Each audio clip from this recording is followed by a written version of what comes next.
Sering bahas jalan karena jalan itu kayak infrastruktur yang paling umum dan untuk mobilitas. Gara-gara menyampaikan kritiknya soal pembangunan di Lampung, seorang TikToker bernama Bima Yudo atau Albimax diadukan ke polisi oleh seorang pengacara. Aduan ini disampaikan karena kritikan Bima tersebut dinilai malah menyudutkan Lampung. Tanya itu, Bima juga dianggap membangun narasi yang menyesatkan publik. Dikutip dari Tribun Lampung, aduan terhadap Bima ke polisi ini dibuat oleh seorang pengacara bernama Ginda Ansori Waika.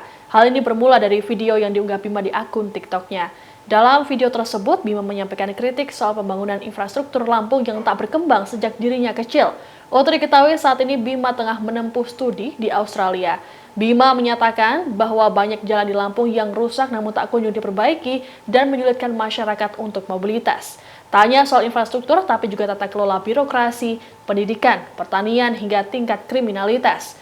Video Bima ini membuat Ginda merasa geram dan meminta Kapolda Lampung Irjen Helmi Santika untuk menindak pemuda tersebut.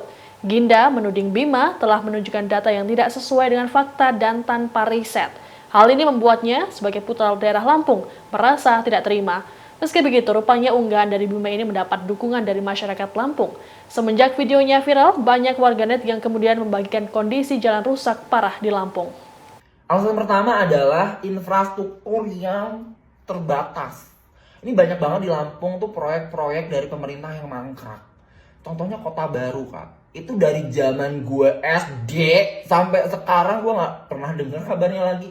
Itu aliran dana dari pemerintah pusat itu ratusan miliar ya, Besti. Dan gue nggak tahu tuh sekarang udah jadi tempat jin buang anak kali. Nah lo. Dan juga jalan-jalan di Lampung ya. Gue sering bahas jalan karena jalan itu kayak infrastruktur yang paling umum dan untuk mobilisasi ekonomi di Lampung. Tapi jalan-jalan di Lampung tuh kayak 1 kilometer bagus, 1 kilometer rusak. Terus jalan ditempel-tempel doang. Ini apa sih? Ini pemerintah main ular tangga atau apa?